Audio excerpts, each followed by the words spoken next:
Well, welcome everybody. We have a special guest today, Miguel. I knew Miguel for a long time. We've been in touch about a year ago.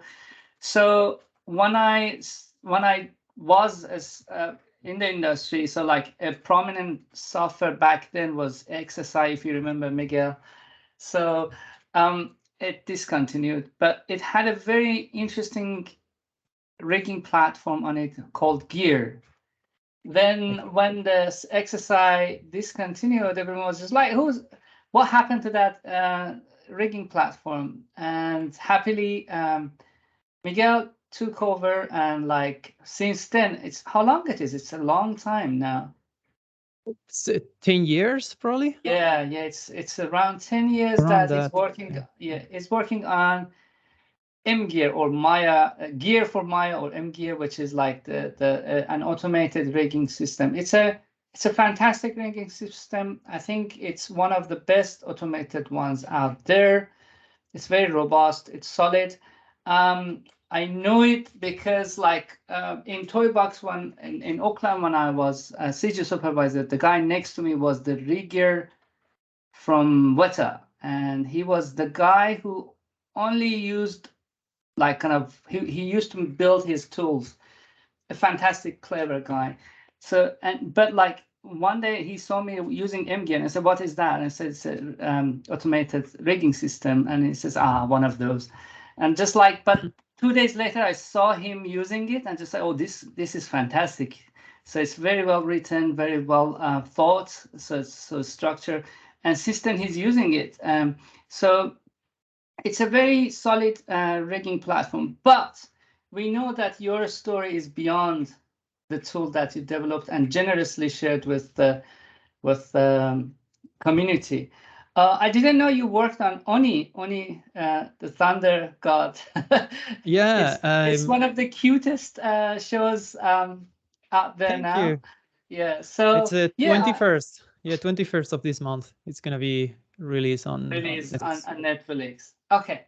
So good. I will talk a little about. Yeah, fantastic. So I pass it on to you, so you can screen share for us and Okay, so let me screen share, and where is my screen? This. there we are. Okay, Yes. so oh nice. So I see you, only one, So we are on only top, like you. you said. Oh no, I don't see you. Oh no, I don't see anybody. One sec. I don't even know where is my. One second. I'm not used to. Oh, here you are. Okay, great. Sorry. Okay, sorry. I'm used to Teams. Sorry. So, well, first of all, thank you for inviting me to these talks. I'm very grateful you think that I am worth to participate. So thank you so much. And um, so first of all, first apology. I'm sorry if it's gonna be boring. I will try to do it as quick and fast and painless as possible. But um, it's rigging, so it's not like the most visual thing to show. But well, I will try my best. So because I thought it would be very boring to do it only for rigging. So and Hussein told me like, oh, talk a little bit about yourself and do, I mean, a general advising. So I have tried to split this talk in three parts. My journey in 5 minutes or less. Let's check that if it's true.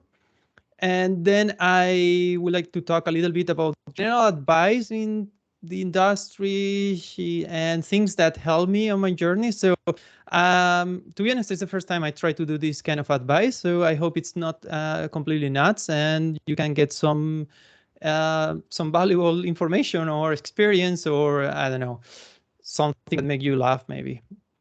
And then we will talk about M gear and rigging. Yeah, that's the, I guess, the thing that you probably most interested. I don't know. You told me later what was the most interesting part. So um me boring. So this is It the is part where not. It is not, um Miguel. So like some a Spanish guy working on big projects and now in Japan working in Tokyo. Yeah. It's a very interesting story. I can't wait to hear it. Sorry to interrupt you. Okay. Well, so I feel kind of old. I don't feel kind of old, but I guess I'm getting old. So I'm from the 70s, so 44. I consider myself like a geek and very interested on like games, comics, computers, and movies from early age. Like I was really on the actually gore movies. I really love it, like Bad Taste for Peter Jackson and these kind of silly movies that I guess there will be very popular. That one, a well-known movie.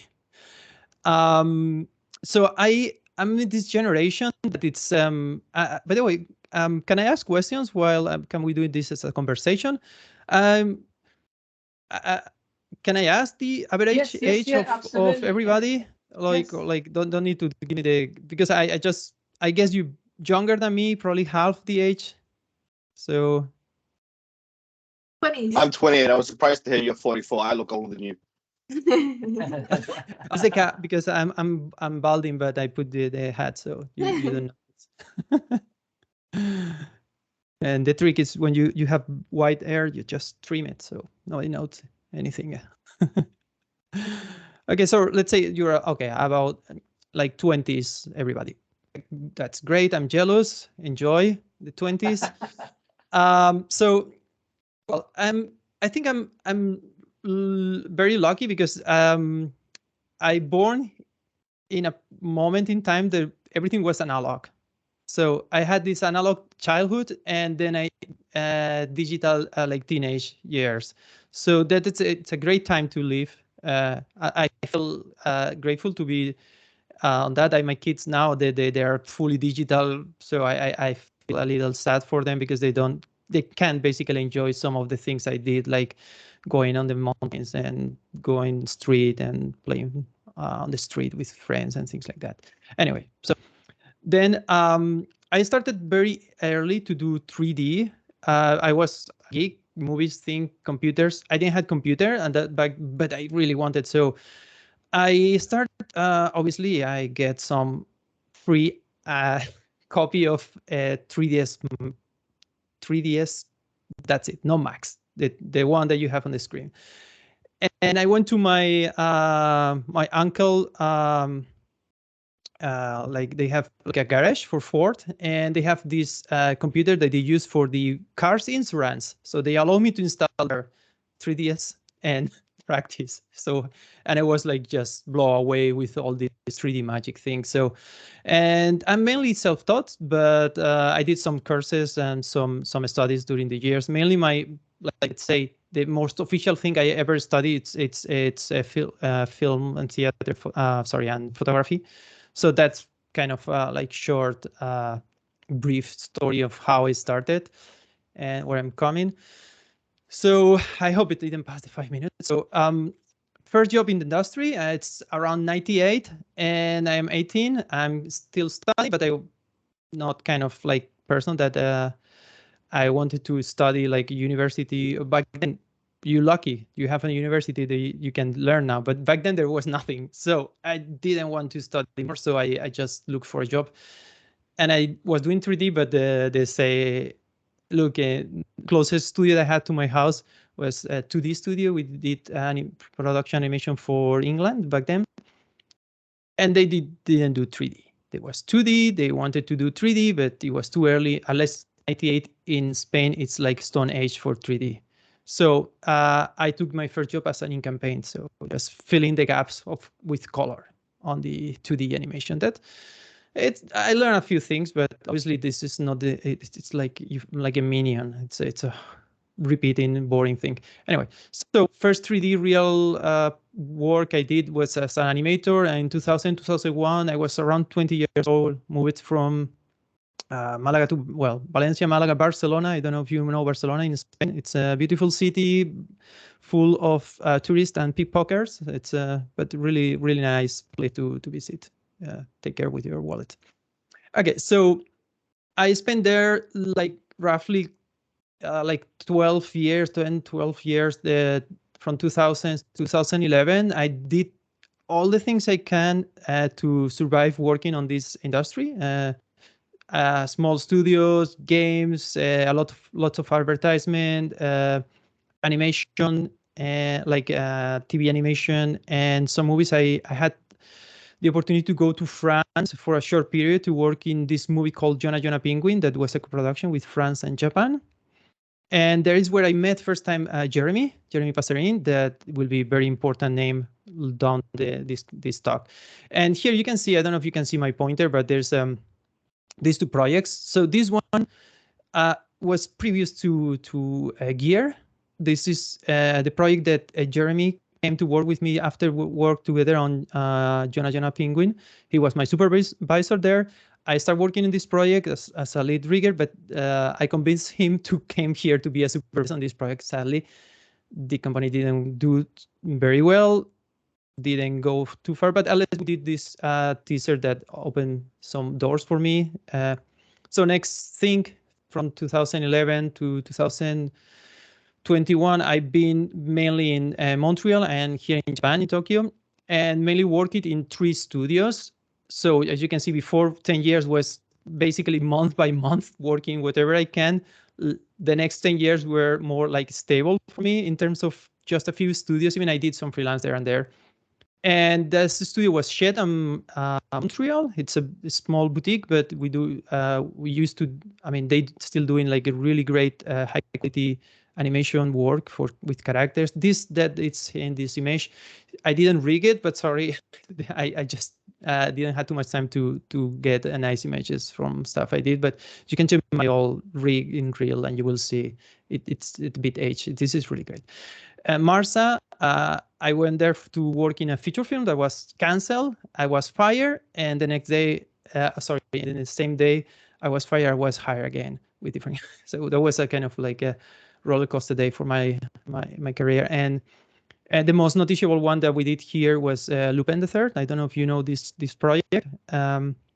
And it was the last one I did. I left after the pre-production and started working on Studio Anima. That was my last company, where I was the supervisor there, and is where we started like Oni. I started there, but I finished it as an independent contractor. So it was like, and then MCS Gear. So M Gear, M is for Maya.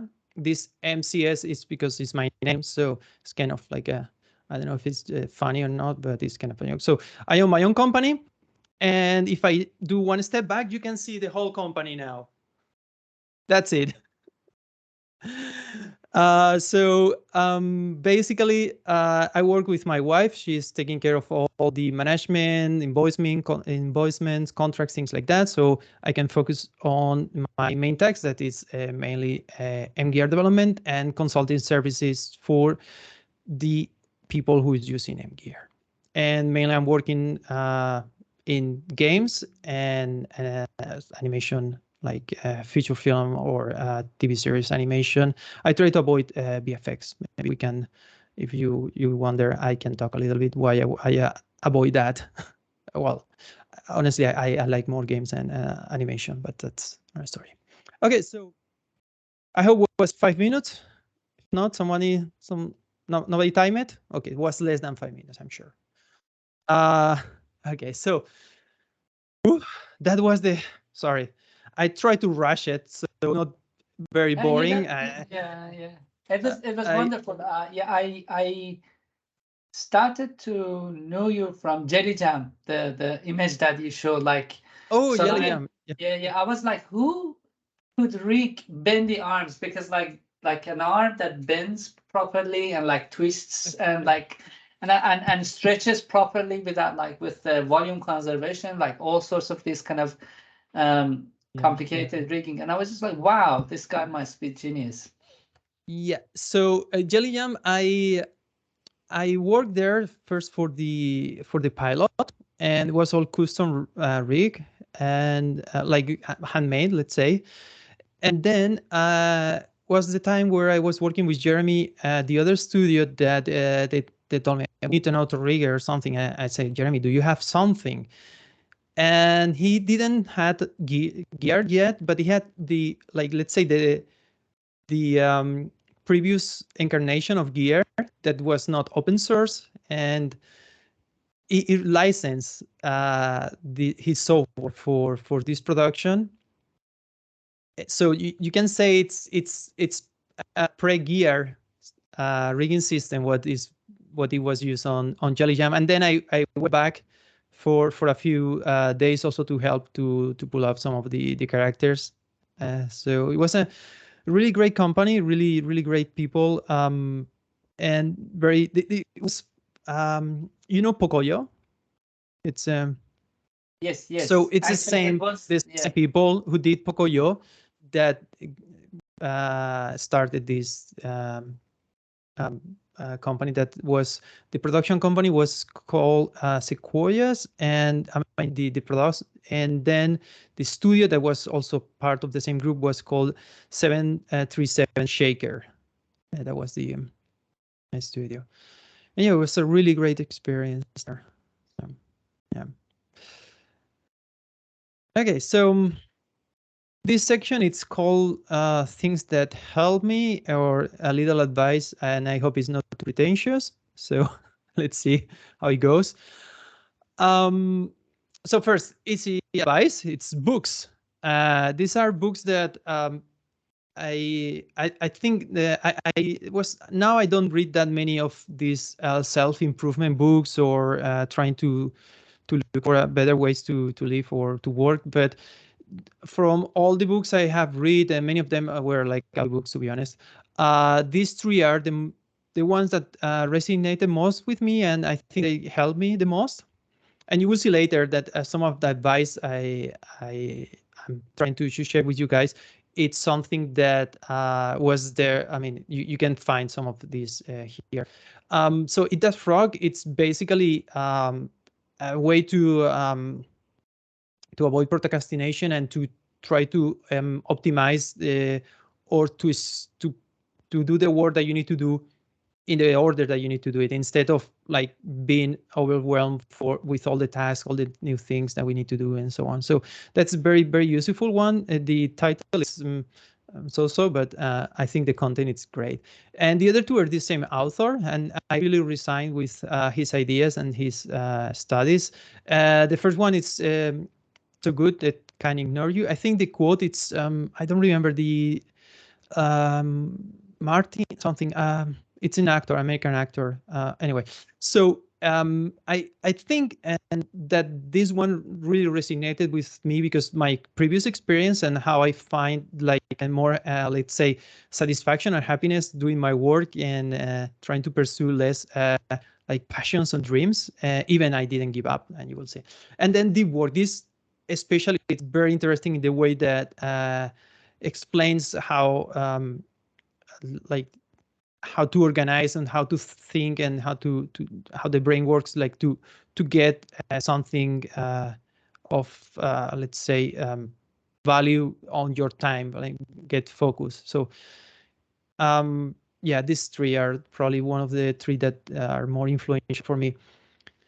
So as you know, rigging, it's you have your tools, you have gear or other rigging systems, all the things that you can get. But at the end of the day, you have a lot of tasks to do, and a lot of like small things to do. So I'm big proponent of checklist everything. Sorry, I have to blur some of that thing was like it's actual, like from real projects that are not yet released. So hopefully I don't disclose anything with the blurry thing. But basically, the way I do it, and this is maybe a productivity tip or things like that, it's I have a list that normally use Sublime Text, very simple text editor or something. Don't go, at least for my recommendation, I tried Notion, other kind of super high level kind of applications with many options and things. But at the end of the day, what it worked for me, it's a simple plain list of tasks or big tasks that I need to do for different clients, different projects. And each task for instance, I have this task that, like, if I have to put an example, like something like the Oni project, the main character is called Naridon.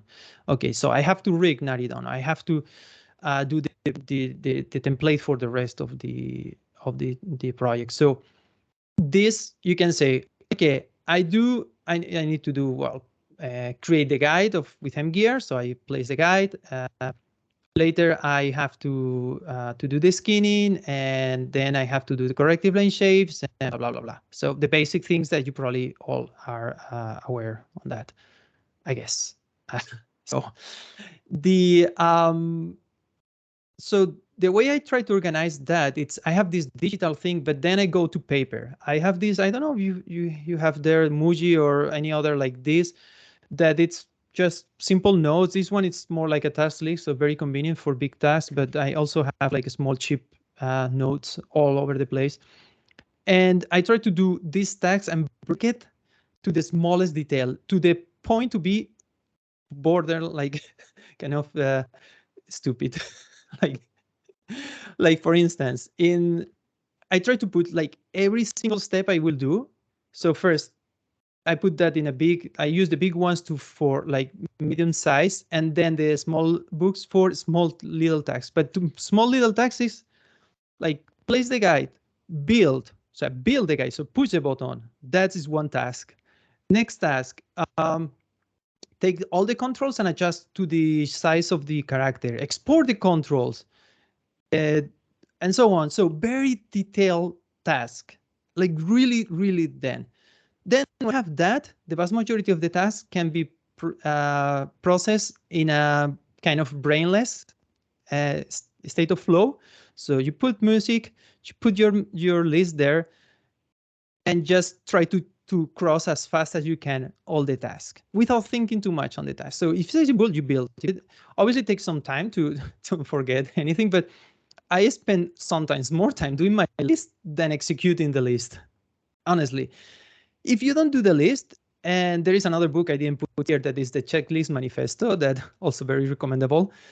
You're gonna lose. I mean, I don't know how to say, but it's, in this zone where you just do one after the other, and you advance on your tasks. And I think this can be applied to any part of, in many ways on life, not only for 3D or rigging in specific, but everywhere. So just beat that and do it fast. And because I have this, it's thanks God I blurred that, because my calligraphy, it's horrible. It's barely I have to be careful sometimes, because I do not even understand sometimes. But the feeling of just checking in red, check everything, and the feeling of that you progress after the day, and after you finish your day, you get your note here, for instance, the one this is the one I'm using lately, and the feeling to have these things check, you see the progress that you did. Even it's just because we work in a big scope of things, so it takes days to see results, or even months sometimes to see a result that you will see. Oh, I finished my rig, or I finished my character, or my animation, or whatever project you're doing. So to have this document that you really advance, it's very important. Other thing I do that I didn't post it here is I have my especially for personal projects and things like that, I have a folder in each project called progress, and I do screen captures and throw it there, brainless, throw it. Then when I have a downtime or something, I go to this folder and I scroll up and down. I see how much I did. When I have the feeling I didn't do anything, that keep me the momentum going. And that's something that it looks silly, and it probably it's silly, but it helped me a lot to be more efficient. And I'm not saying I don't procrastinate or open Twitter and things like that. That's another story. Yeah, but for instance, the computer I'm using right now, I have locked Twitter, Instagram, all these things completely locked. If I have the quick thing to do it, it's blocked. I don't have it on my. I have a MacBook here at home that it's for for wasting time. So I opened that one and it's the rabbit hole of time, or the black hole, I will say, black hole of time. Then the other thing I do is time blocking, and that's also important. And sometimes it's a bit like, so you can see here on my calendar, this is yellow are tasks and the orange are meetings. Okay, so and the other blue ones are things, different things. I don't know. Sometimes it's pick my child from kindergarten or things like that that are not work related, let's say. So try to block early the week or the weekend before. I block everything, like everything. Do I follow that 100%? The meetings, yes. If well, today was a exception because the time issue that we had, but in general, yeah, the meetings are hard to change. But the other one, the task ones, I don't go crazy with that. So if I can do it, I try to rearrange it to another day or adjust. But unless I have clear goals for the whole week, I will work on this and this and this. Especially for me, that I work in several projects at the same time for my current work. It's not only one project at a time, so it's important to me to block enough time for each task, each client, and to be efficient. So I'm making the deadline. So time blocking and list. So if you have the list and 2 hours here to do from A to B, you grab your list and just bang in the keyboard and boom. More often than less, that you get the work done. And I think that is at least the method that worked for me. And yeah, I would like to recommend you to try if you have issues or you feel like I'm not doing this, or sometimes to have this methodology. And always the most important is to show up. So I'm not showing up, but show up every day and start doing the work. And something happened within that time if you have the list and you cross in red the task. So okay, so that was a long explanation for the checklist. Other thing I want to talk is be pragmatic, and that's something I'm a sinner here, because I want to learn too much things. I want to do too much things, and I feel I waste too much time. And this is something that sometimes it's good, but in many situations I should thought better the timing where I do the things. For instance, learning based in a project and keep always learning. I do that, always learning. I always getting tutorials online or watching videos or watching stuff, reading books, things like that. The timing I do that, sometimes it's not the best. Sometimes I do something like I roll in one that I learn a little of to do the music with the computer, and I did it and I didn't use it, and then I forgot everything, and I was like, it's not like complete waste of time, but it's not the best moment to do some things, and probably I need to rewatch the video or the class if I want to do some music again. I want to learn Blender, for instance. Everybody says, I don't know if in the university you learn Blender, but it depends what you want to do. It's awesome. Blender is awesome. It's great, and eventually everybody will learn it, I think. But you need to pick the right moment to learn. Right now, if you want to work in the industry, there are offers, there are work to do with Blender, but the vast majority it's with Maya. I would love to rig in Houdini and with effects. It's wonderful. I love the system. I love the guys who doing. Should invest the time there? Well, I have my concerns that unless you have a clear goal for a specific place that is using that technology, it's kind of like try or miss. For instance, and if you don't use that, you will forget. Unless for me, I don't have really good memory, so I forget everything very quickly. Honestly, I did learn ZBrush a few times. I learned Marvelous Designer a few times. I did some clothes. I was happy. 12 months later, I want to do another cloth. I don't forget it. I don't remember anything. That's pretty much me. I always forget everything unless I apply them on actual projects.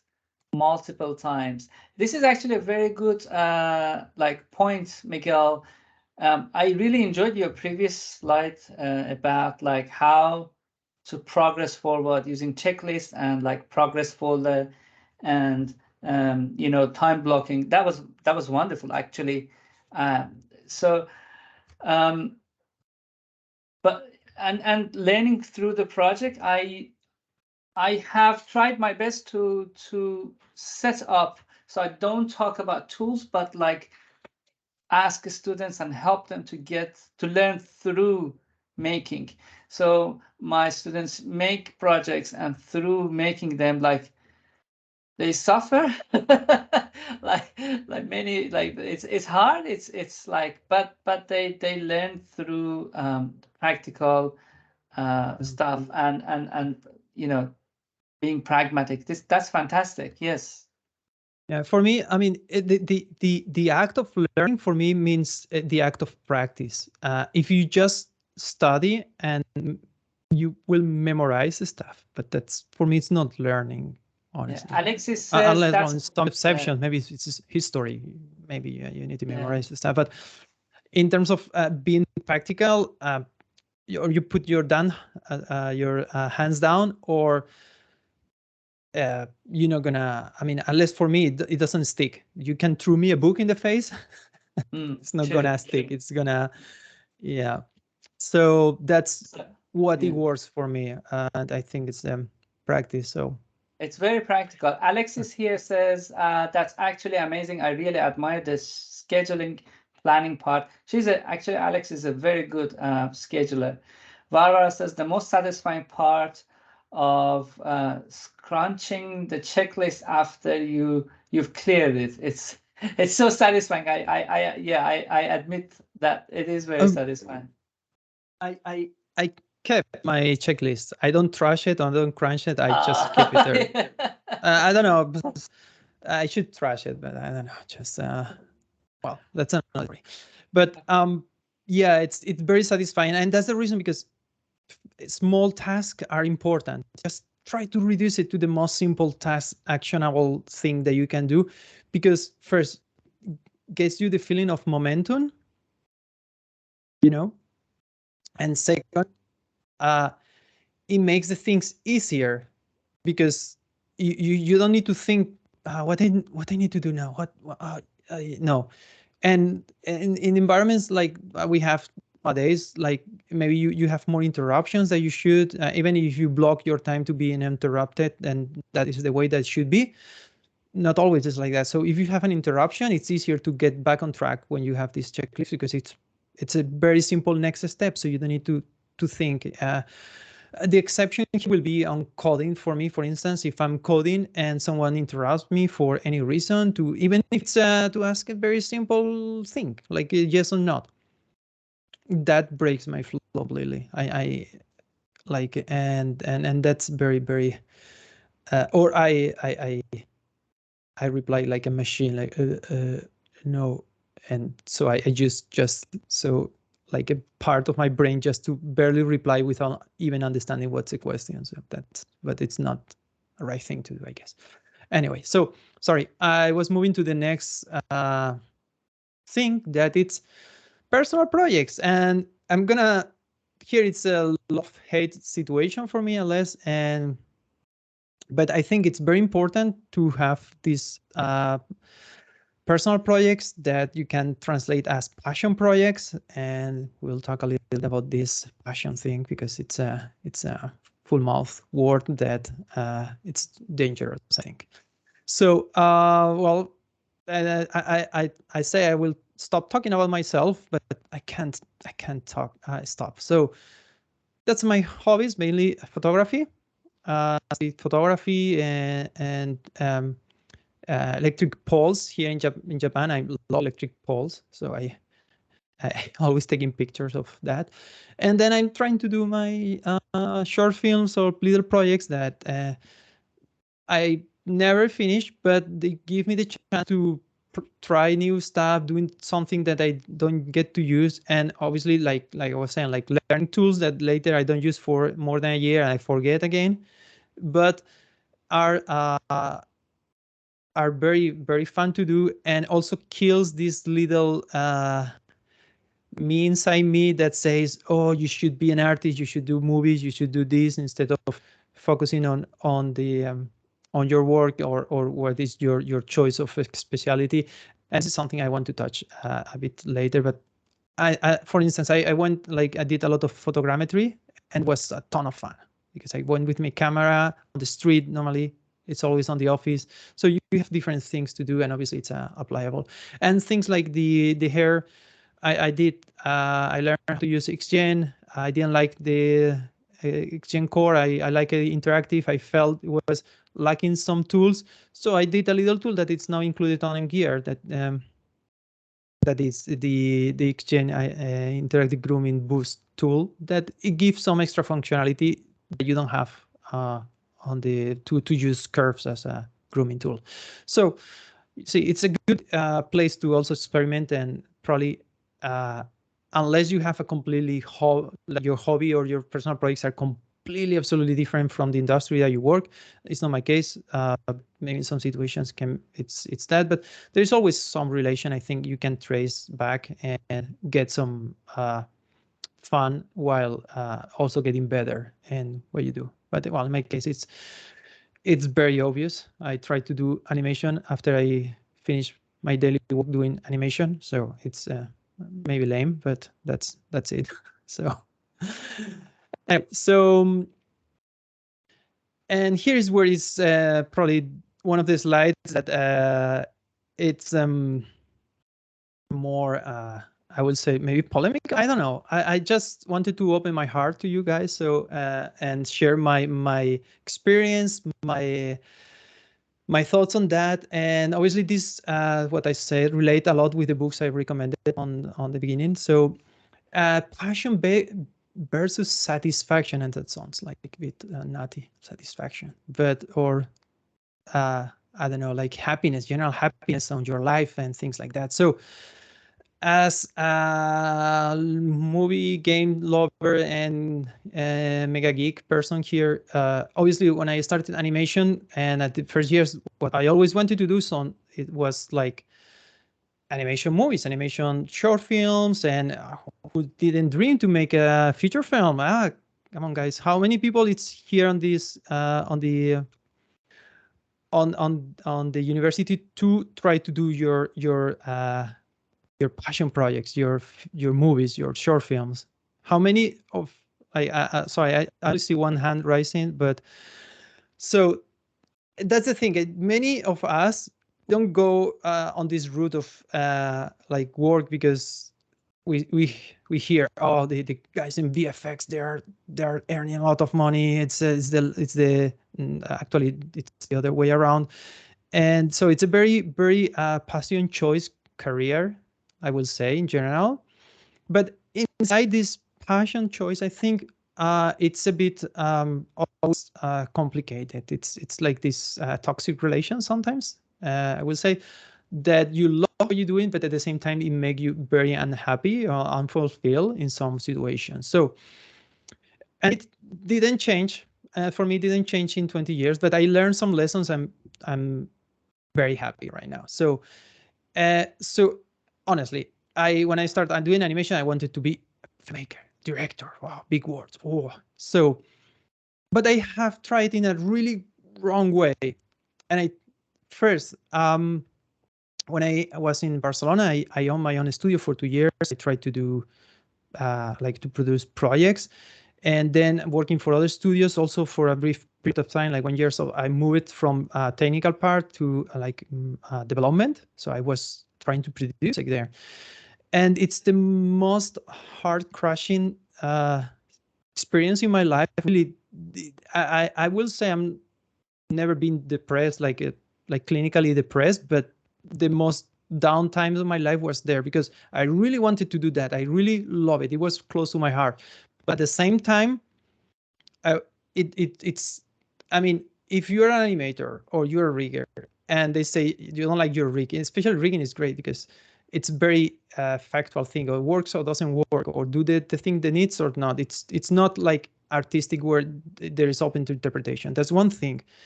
The other thing is what I tried to do in the projects I have produced was not something I wanted to see myself, was not something selfish, if you can say that. It was very thinking on the market, what we like to the kids, what we like to the producers, the television. Back then, I'm talking about before all the streaming platforms and everything, was you need to go for the regional television, get some like interest letters, like to get the budget up and things like that. So it was very political, very not what you will expect. And I ended up doing a lot of pre-production for several projects. I never like did anything that went past the pilot ever. I never went to the final destination, and it was very soul crushing. And also, it was not the price I wanted to do. On the other hand, I start as a rigger, and I really like. I say I really enjoy being a rigger. So it's not like, and I really like the technical part. I like coding. I am very geek. I assemble my computers, things like that. I really enjoy that. So it's not like I'm bit like lying to myself that I don't like that. And because this is something that also like looks like, I mean, the people say or let's say the people hire me for that, and they are happy with my work, and that it's very fulfilling.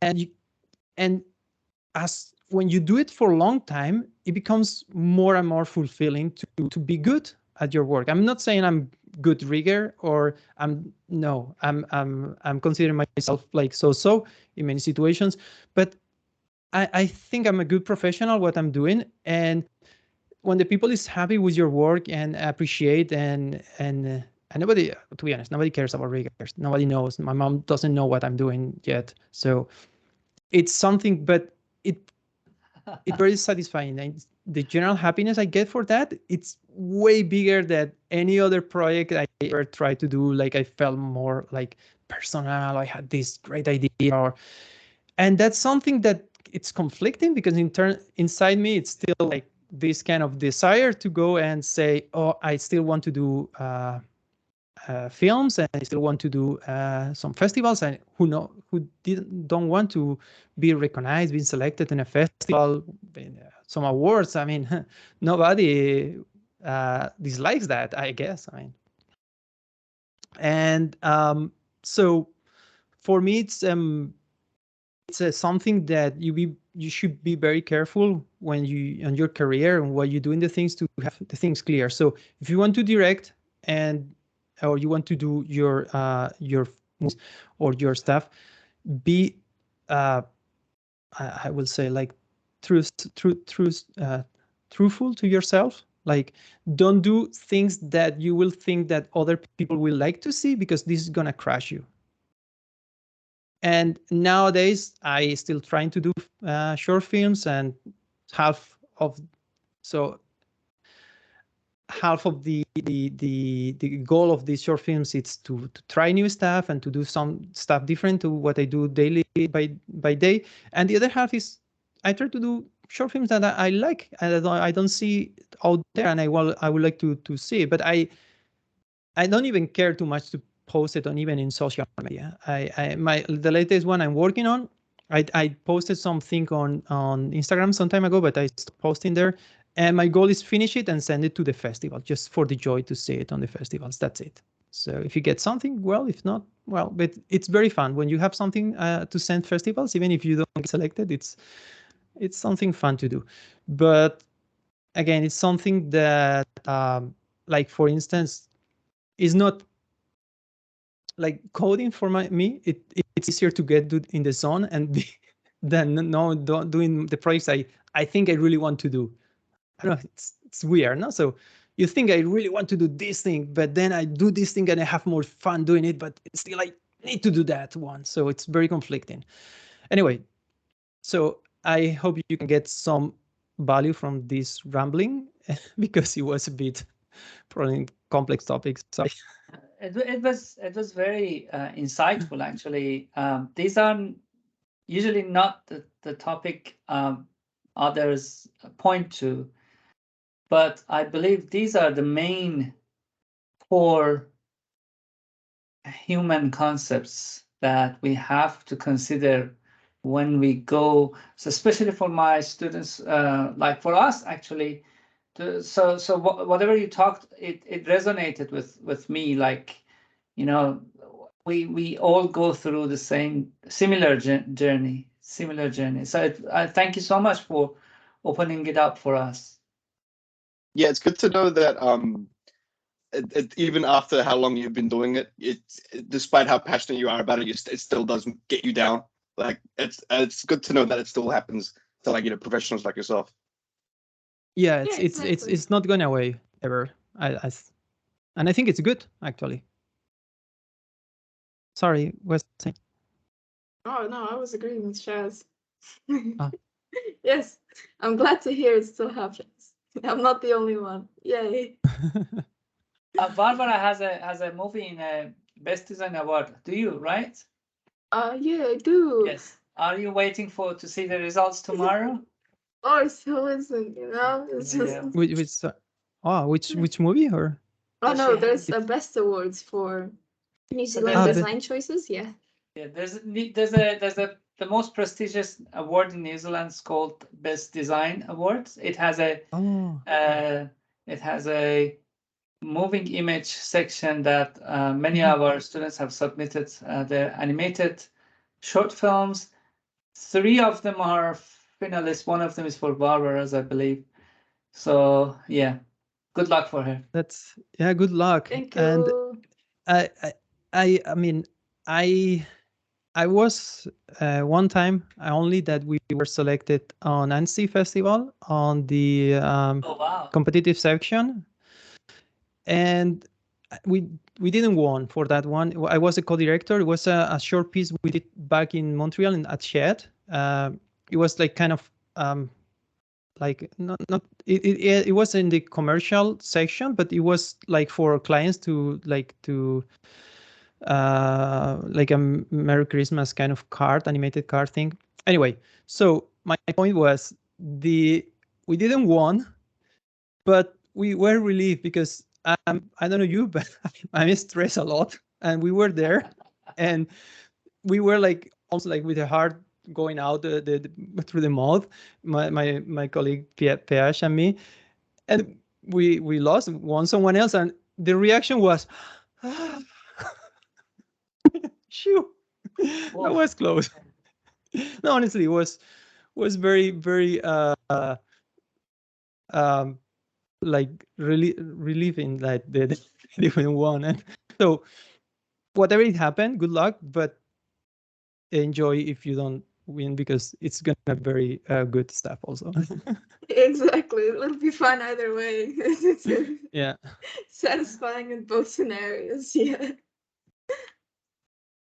Okay, so how are we going on time? Sorry, I don't we still have time. Sorry. We still have, let's say 10 minutes, 10 to 15 minutes. Is that enough? Yeah, well, I'm gonna write, and then if you have questions. So Regan, I'm basically some like story about Engear. This is gonna be recorded, so if you want to check it out, but it was probably with Gear, the first movie that was done back in Montreal. Then Gear Future, so just a sneak peek, just here on text, like basically 4.1, it should be released, should have been released some months ago, but sadly too much work, so didn't have the time to finish. We are working on Unreal Engine Gear. I'm so excited about that one. I'm so excited. So it's still, I mean, it's open source. The project is there. It's not in the main branch, but you can see some advances there. But I hope we have something early next year. And also the MGear 5.5, maybe 0. Sorry, maybe it's 4.5. I don't know. At some point, so we will come in more releases down the line. So tools, like tools. Who don't need tools? So a part of Engear, of course, I always recommend for rigging ng-skin tools and shapes plugin. If you don't use it, please check it out because for me at least, are a must. So this is the what I call the trinity of tools for Maya rigging: Engear, ng-skin tools, shapes. Without all these three, I cannot work, unless on my. And some art attached advice. I don't know. If, I think this is probably something that came before, so I'm just gonna be brief here. Like balance between art and text. So don't go one or the other. And I will say, yeah, it's a hard balance to do. Some people it's very tech and it's artistically it's very poor. So the rigs are not good, and the other way around. So study animation and anatomy practice. That's also a clear, I think, boring advice, but it's there. And I think everybody should know at least Python. It's a must for rigging. If you don't know, you can go by, but you're gonna struggle. You're gonna have struggles more than often. So, and here it's another thing. The rigs are not one thing that happen with a start and end. It's iteration is key. And just to put you an example, I was checking my files before for Oni project for the main characters on Naridon, that is the red guy, and on Ari, that is the girl. We had 32 and 26 versions of the published rig. Means this is a rig that's been approved and published, not the iterations that he had. So this is one upon at a time was the approved rig, and then we keep changing stuff during the whole production. So don't be too attached to the rigs. The rigs are a tool for the animators and for the project. And if you are lucky, the best thing that can happen in a project, you can keep iterating on your rig during the whole project, so you can get better and better results with the rigs. So if someone asks you for changes, don't put this case off. No, not these phases. No. Be professional. Yes, I do it, whatever is needed as far as I have time. Obviously, don't kill yourself overworking. That's also important. Don't burn. Yeah. And sorry, I don't have final slide, but that's it. Sorry for, I think the rigging tutorials and things like that and other things more technical, you can probably have this information on your class or on the internet. So I just skip it straight away. It was a wonderful talk, Miguel. We really appreciate that, guys. Miguel has a YouTube channel. It's called MGear Framework, and I'm a big fan of a section of it. It's called Rigging Buddies. So he has a podcast, talks to like rigging professionals from all around the world. It's an amazing collection of like very in-depth material. So like I really encourage you to have a look at it. So use the tool MGear. So like we are using it at uni for the last 5 years now. So and it's getting each year it's getting better and better. My students are getting like much faster and better at it. Gabby just rigged a very cute dog today with it. And it's incredible to see like what student outcomes are out of like, how. So it's very generous. One of the things, let's finish this with it. Any questions, guys, by the way, before? How do you go about making sorry, excuse me, how do you go about making a tool? Like, I understand you identify a problem and you want to fix that problem, but like how do you go further into that? Well, that's like in terms of like finding new solutions or things like that, probably it's a problem that hits on different projects, and you try to find the solution. Probably the first thing we do, like if it's just the rigging part, like to solve some complex deformation, things like that. So you do it manually, like you will do it with the tool. Try to figure out which with the tools that you have available in terms of deformers and other things that you have available, in this case in Maya, how you solve that. And in Gear, what it's good, it's taking that and creating like the component, the template that you can reuse over and over that, and you can iterate over and over on that.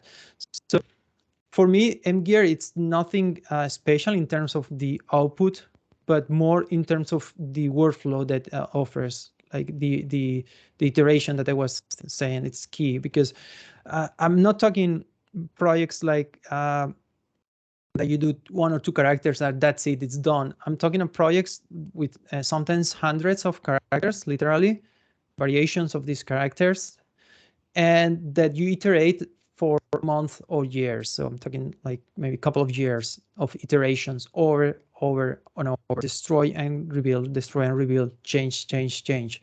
But change sometimes are major changes, like completely redesigning the character. We had these kind of situations sometimes, like the client for any reason just decided they don't like the character. They saw it animated and they have weight animation. They want to change it, and you need to redo stuff over and over, and that's the key thing. So it's not like you go.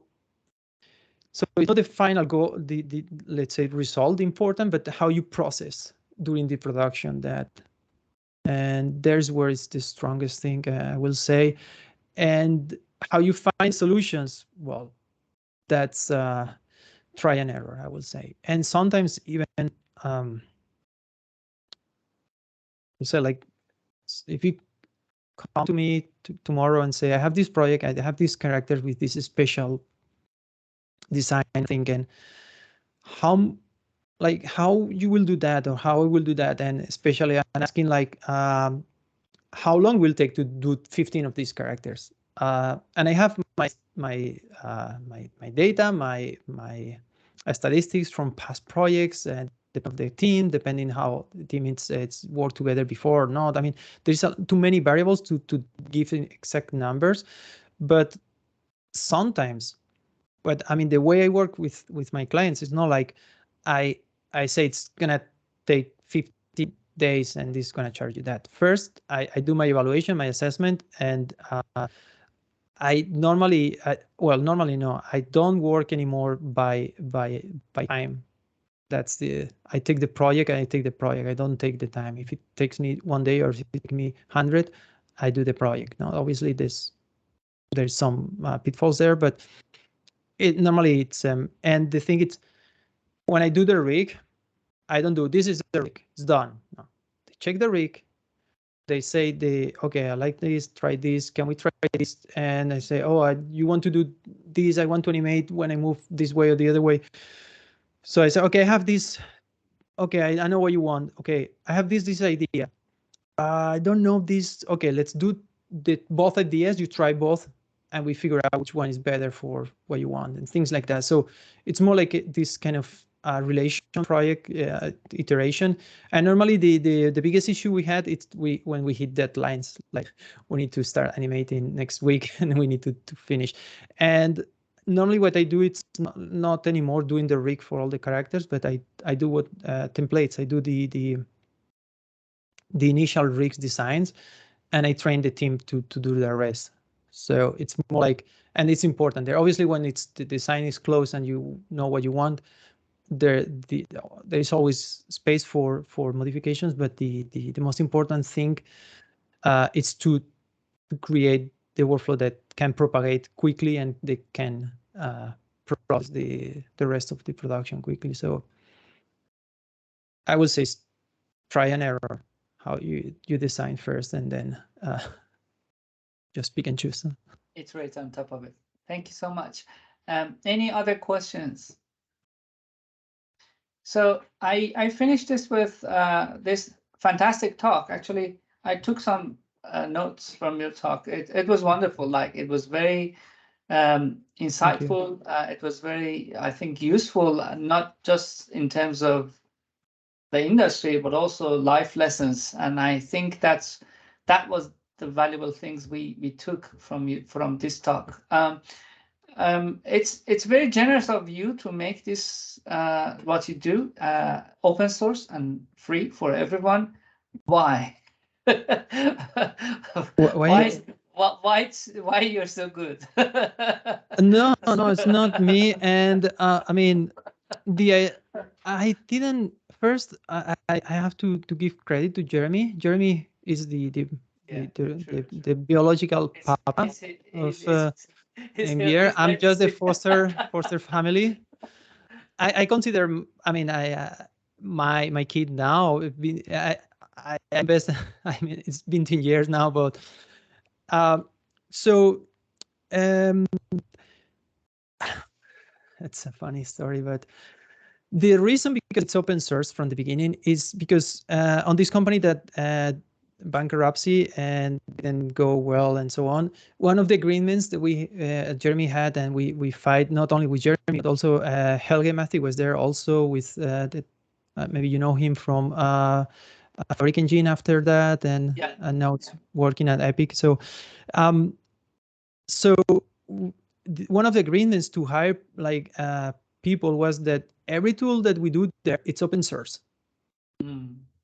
To try to get because probably we couldn't compete as a big facility on terms of like bigger projects on even this project that we try. I mean, it was not my fault. Obviously, I was a victim also in the situation of bankruptcy and everybody to the street, like how you say that, like fire thing. But the good thing we get from there was that because it was open source, especially with the gear, we carry on that.